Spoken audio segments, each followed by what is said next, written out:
The Autobiography of George Dewey, written by George Dewey, narrated by Owen Cooper. Autobiography of George Dewey, Admiral of the Navy. Preface. It was my fortune to be in command on May 1st, 1898, of an American squadron in the first important naval action against a foreign foe since the War of 1812.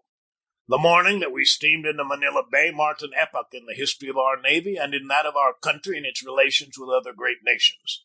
A battle in a harbor whose name was unknown to our average citizen made us a world power, with a resultant impetus to the national imagination and a new entail of national responsibilities. My orders were to capture or destroy the enemy's force and to conduct offensive operations in the Philippine Islands. These orders I endeavored to obey with all possible expedition, in keeping with the traditions of our Navy.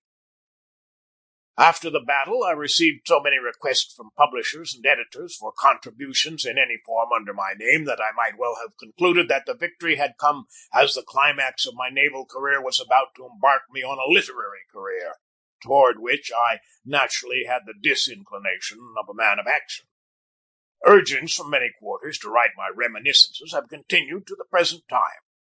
My answer invariably has been that my record up to the time of the battle had not in itself sufficient personal significance to warrant an autobiography.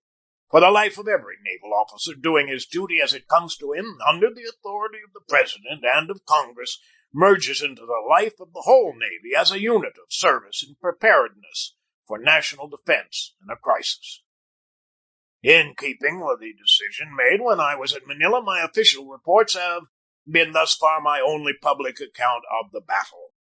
However, after my return to Washington, for the sake of historical accuracy, I wrote, with the assistance of my aide, the late Commander Nathan Sargent, U.S.N., a complete account of my command of the Asiatic Squadron from the time I hoisted my Commodore's pennant until my return home in 1899. My plan was not to have this published until after my death. But now, 15 years after the battle, I am yielding to the arguments of my friends, not only to have it published, but also to write my recollections of my career before Manila Bay brought me into prominent public notice.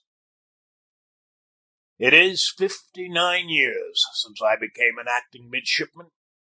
Thanks to the creation of the grade of Admiral of the Navy by Congress in 1899, I was not retired at the usual retiring age, but kept on the active list for life.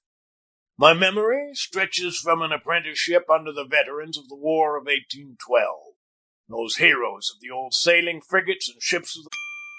Sample complete. Ready to continue?